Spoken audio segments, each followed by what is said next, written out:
जय हिंद बच्चों, मैं आप लोगों का द ईगल परिवार में स्वागत करता हूं। आज हम लोग परिमेय संख्या पढ़ने वाले हैं। तो चलिए उसकी शुरुआत हम लोग एक बहुत ही बेहद 2 लाइन की चीज़ लिखी हुई है, देखिए इसको पढ़ के करते हैं।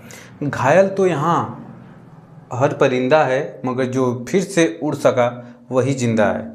देखिए सही बात है, यहाँ पे तो घायल हर एक परिंदा है, मगर जो फिर से जो हार ना माने, ठीक है, वही जिंदा होता है। अर्थात यही है कि देखिए सबके जीवन में निराशा हताशा आती है, मगर हमको क्या करना है, फिर से लड़ना है और फिर से उठ के चलना है। तो चलिए हम लोग शुरू करते हैं, ठीक है बच्चा। चलिए देखिए हमारा क्या है, आज हमको सीखना है परिमेय संख्या।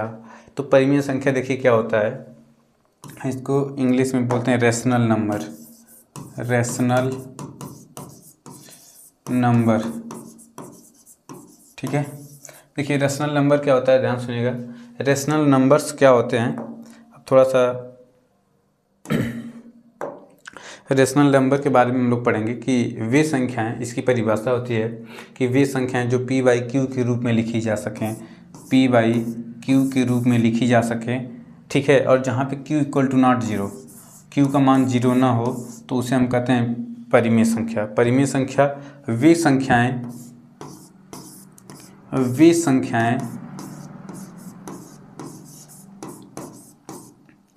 जिन्हें हम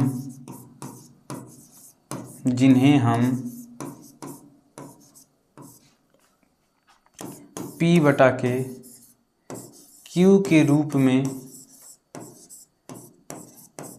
लिख सकते हैं।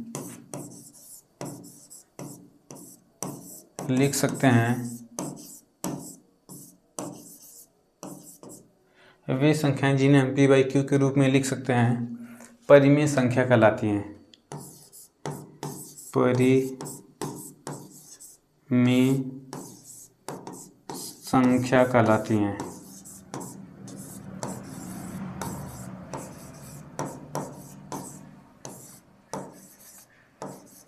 देखिए परिमेय संख्या में देखिए बहुत सारी संख्याएं, जैसे 3 एग्जाम्पल्स इनके देख लीजिएगा।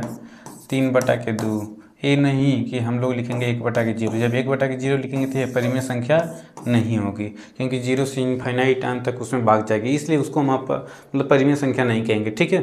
तो अब देखिए अगर कोई पूछे कि थोड़ी चीज़ें बता दूँ आप लोगों को, जैसे नेचुरल नंबर्स होती हैं, जितनी भी प्राकृतिक संख्याएँ, अब मैं बता ही देता हूँ, ठीक है। देखो मैंने लिखा है कि प्रत्येक प्राकृत संख्या परिमेय संख्या होती है। कहने का मतलब जितनी भी प्राकृतिक संख्याएं हैं, एक बार थोड़ा सा देखिएगा, जितनी भी प्राकृतिक संख्याएं हैं उनको हम परिमेय संख्या कहते हैं। जैसे 1 लिख लीजिए, 2 ले लीजिए, 3 ले लीजिए, 4 ले लीजिए, इनके अपान हम 1 लिख सकते हैं कि नहीं लिख सकते हैं। तो ये होंगी हमारी परिमेय संख्या। क्या होंगी?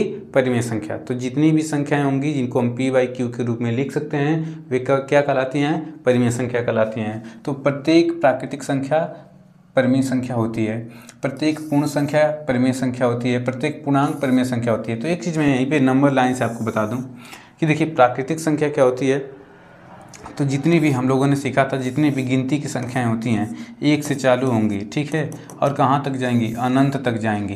तो 1 से चालू होने वाली और अनंत तक जाने वाली संख्याओं को हम प्राकृतिक संख्या कहते हैं। इसे हम यन से दर्शाते हैं। किससे दर्शाते हैं? इन संख्याओं को हम लोग दर्शाते हैं यन से। किससे?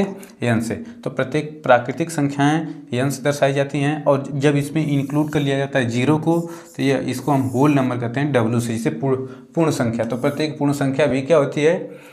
परिमेय संख्या होती है। अब देखिए आप कहेंगे कि 0 परिमेय संख्या है, हम कहेंगे 0 बटा के 1 लिखा जा सकता है क्या? कहेंगे हाँ, 1 से भाग करेंगे तो 0 टाइम्स जाएगा, तो यह 0 बटा के 1 भी क्या होगी? परिमेय संख्या होगी।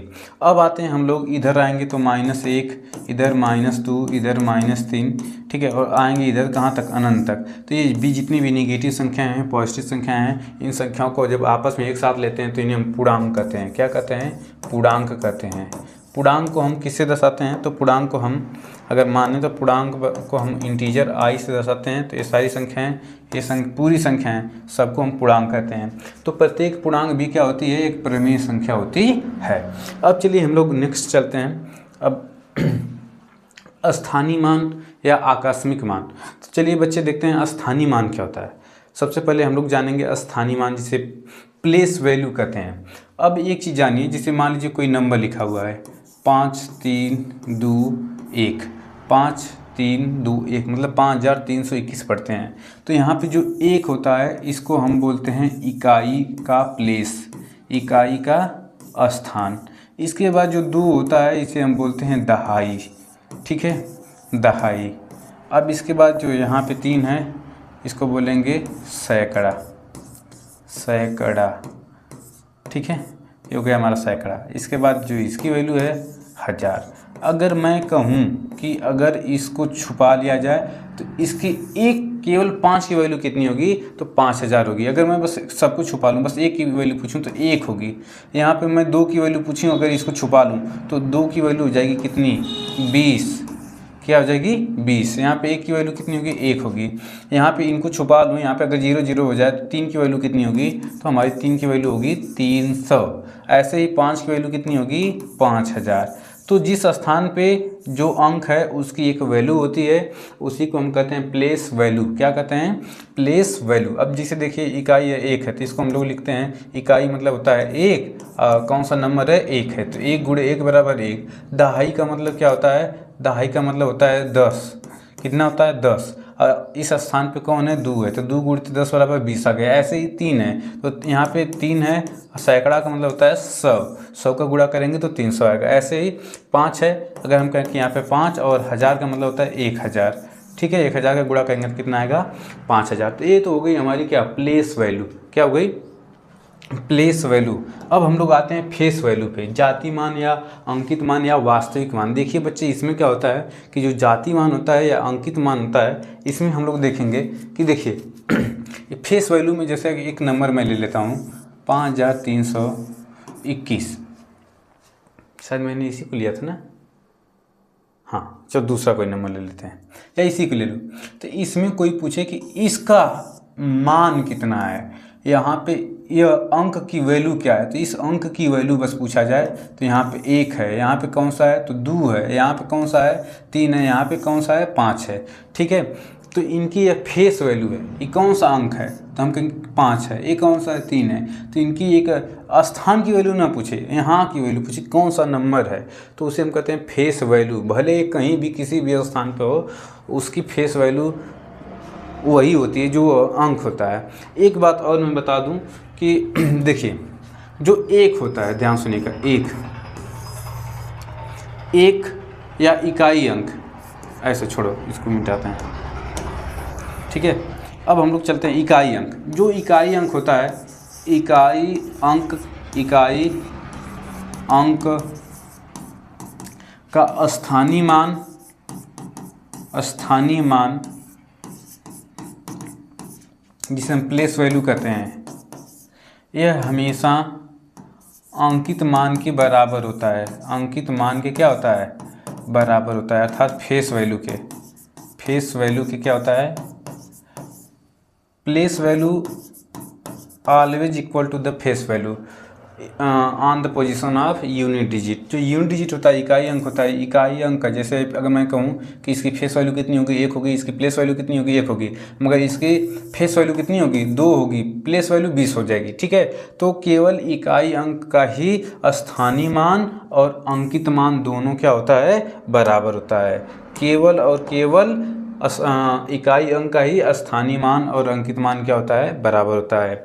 और इसके अलावा अगर कहीं पे शून्य आ जाए, तो शून्य अगर आ जाए तो शून्य का स्थानीय मान भी और अंकित मान भी क्या होता है, बराबर होता है। अगर मैं कहूँ 3000 में इसकी फेस वैल्यू 0 होगी, प्लेस वैल्यू भी क्या होगी, 0 होगी, दोनों आपस में बराबर होगी। इसकी भी देख लीजिए, स्थानीय मान 0 होगा और अंकित मान भी क्या होगा, 0। यहाँ पे भी 0 और यहाँ पे भी 0, ठीक है। तो चलिए हम लोग आगे चलते हैं। अगला हमारा क्या है, अब हम लोगों को पढ़ना है भारतीय अंकन पद्धति। देखिए जो भारतीय अंकन पद्धति है, इसमें हम लोगों को बहुत ही बखूबी तरीके से सीखना है कि जो हमारा इकाई होता है, इकाई को 3 भागों में बांटते हैं। इसमें हम कहते हैं कि इकाई होता है पहला, फिर उसके बाद दहाई होगा, सैकड़ा। इकाई मतलब होता है कि 10 के पावर जो 0 की वैल्यू होगी उसे 1 कहते हैं, 10 के पावर जो 1 की वैल्यू होती है उसे 10 कहते हैं, तो दहाई होता है। और 10 के पावर जो 2 होती है उसकी वैल्यू होती है 100, जिसे हम सैकड़ा कहते हैं। तो यह इकाई में आता है, इकाई में ये तीनों आएंगे। इकाई के बाद मतलब जैसे हमको लिखना है, मान लीजिए 532, तो हम लिखेंगे ऐसे लिखते हैं। मगर जैसे ही 1032 हिंदी पद्धति में या भारतीय अंकन पद्धति में लिखना होगा 1032, 1 के बाद कामा लगाते हैं, यहाँ पे 0, यहाँ पे 32। तो देखिए इकाई में तीनों आएंगे, तीनों एक साथ आते हैं, फिर दहाई में 2 आते हैं, फिर सैकड़ा में 2, ऐसे करके आएंगे। तो देखिए सॉरी, इकाई में 3 आएंगे, फिर इसके बाद 1000 आता है। तो इकाई में कौन कौन से आएंगे, 1 आएगा, 10 आएगा, 100 आएगा। फिर 1000 में आते हैं, तो 1000 में क्या होता है कि 10 के पावर जो 3 होता है, मतलब 1000, कितना 3 शून्य होते हैं, इसको हम कहते हैं कि यह 1000 है। अब इसके बाद आता है 10,000, 10,000, ठीक है। जो 10,000 होता है, जो 10,000 होता है, मतलब 10 के पावर कितना होता है, 4 होता है, जिसे हम 4 0 ऐसे, तो यहाँ पे एक कामा लगा देते हैं, तो देखिए 2 आता है, 1000, ये 10,000 हो गया, ठीक है। अब ऐसे लाख पे आते हैं, तो लाख मतलब होता है 10 के पावर 5। इसको कैसे लिखेंगे, तो यहाँ पे लिखेंगे, देखिए 5 0, 3 0 के बाद कामा इकाई वाला हो गया, फिर 2 0 किसका हो गया, 1000 वाला, फिर यहाँ पे आ जाता है लाख वाला, ठीक है। तो ऐसे हम लोग हिंदी पद्धति में इस प्रकार से अंकों को लिखते हैं। अब लाख के बाद क्या आएगा, 10 लाख आएगा, तो हम लोग लिखेंगे 10 लाख, 10 लाख। तो 10 लाख बराबर यहाँ पे हम 10 लिखेंगे, फिर 00, फिर 1 0 2 0 3 0, ऐसे करके लिखा जाता है। फिर आते हैं करोड़ में। 1 करोड़ बराबर कितना होता है, तो हम कहेंगे कि 1 करोड़ बराबर, देखिए 10 के पावर 5 बराबर लाख था, तो यहाँ पर हम इसको लिख सकते हैं 10 के पावर 6। अब ऐसे ही 10 के पावर कितना होगा, 7 होगा। तो अब 10 के पावर 7 को हम कैसे लिखेंगे, तो 1 करोड़ है, तो 1 के बाद कामा, फिर लाख, 10 लाख में 2 कामा, फिर 1000 में 10,000 का 2, फिर 1 2 3 इकाई वाला हो गया, ठीक है। अब ऐसे कितने शून्य हो गए, 3 2 5 2 7। अब आते हैं 10 करोड़ पे, किस पे, 10 करोड़ पे, ठीक है, 10 करोड़, ठीक है। जब 10 करोड़ को लिखा जाएगा तो यहाँ पे लिखेंगे 10, फिर कामा, डबल कामा, फिर 00 पे यहाँ पे कामा, यहाँ पे भी कामा, फिर 1 2 3। अब 10 करोड़ में कितने 0 होंगे, तो 10 के पावर 8 हो जाएंगे। ऐसे ही 1 अरब आता है, तो 1 अरब बराबर 10 के पावर 9। यहाँ पे लिखेंगे 1, फिर ऐसे लिखेंगे 2 2 4, फिर 1 2 2 2 4, अच्छा 2 2 4 3 2 5, यहाँ पे कॉमन हो जाएगा 2 3 3 2 5 2 7 2 9, ऐसे, ठीक है। तो ये क्या, 1 अरब। अब हम कहेंगे 10 अरब कितना होगा, तो 10 अरब, 10 अरब, ठीक बच्चा। 10 अरब बराबर कितना हो जाएगा, 10 के पावर 10।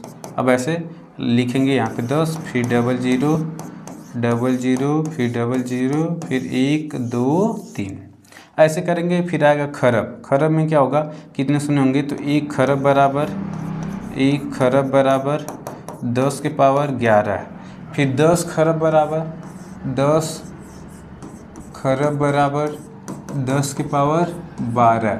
अब आते हैं नील बराबर। 1 नील बराबर कितना होगा, तो 1 नील बराबर 10 के पावर 13।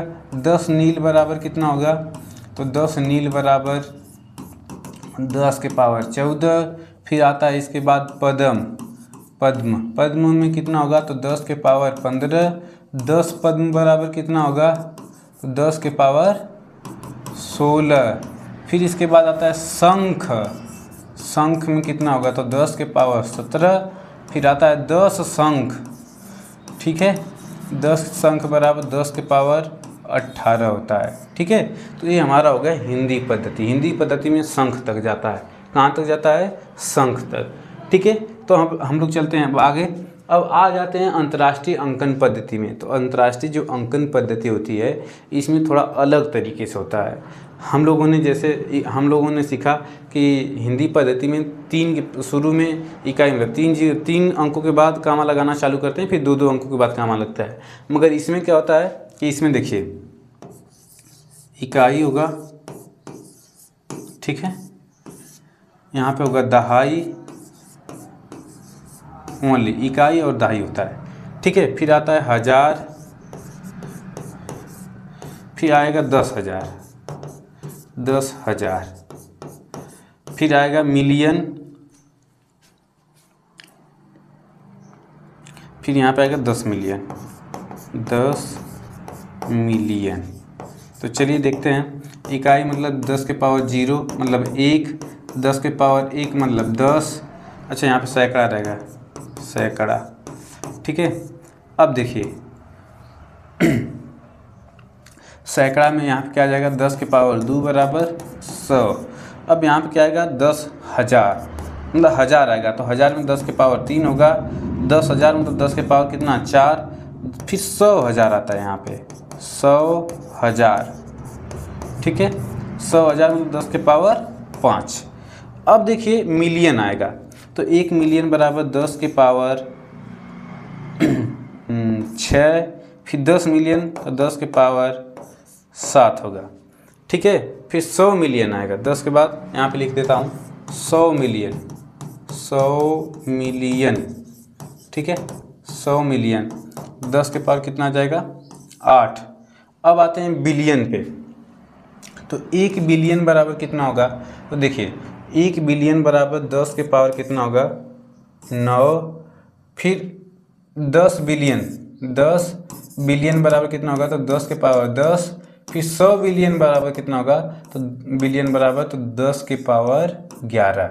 ऐसे आएंगे ट्रिलियन पे, तो 1 ट्रिलियन बराबर 10 के पावर 12, फिर 10 ट्रिलियन बराबर कितना होगा 10 के पावर 13, फिर 100 ट्रिलियन बराबर कितना होगा, तो 10 के पावर 14।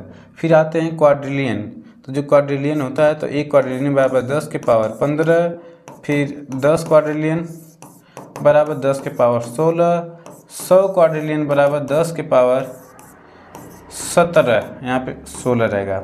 अब आते हैं क्विंटिलियन, 1 क्विंटिलियन बराबर 10 के पावर 18, फिर 10 क्विंटिलियन, क्विंटिलियन बराबर 10 के पावर 19, फिर 100 क्विंटिलियन बराबर 10 के पावर 20 आएगा। तो यह होता है कौन सी पद्धति हमारी, यह हमारी पद्धति होती है अंतर्राष्ट्रीय पद्धति। इसमें अगर हम कहें कि ऐसे 5 ऐसे 3 0 ऐसे, तो कितने कैसे हम लिखेंगे, तो यहाँ पे कामा लगाएंगे, फिर यहाँ पे अगर यहाँ पे अंक बढ़ेगा तो ऐसे हम लोग इसको ऐसे 3 अंक के बाद यहाँ पे कामा लगाते हैं। बट जो हमारी हिंदी पद्धति होती है इसमें क्या होता है, भारतीय पद्धति, इसमें हम शुरू में ऐसे 3 अंक के बाद कामा लगाते हैं, फिर 2 अंक के बाद कामा लगाएंगे, फिर 2 अंक के बाद कामा लगेगा। तो यह होता है हमारा क्या, हिंदी और अंतर्राष्ट्रीय पद्धति। ठीक है, धन्यवाद।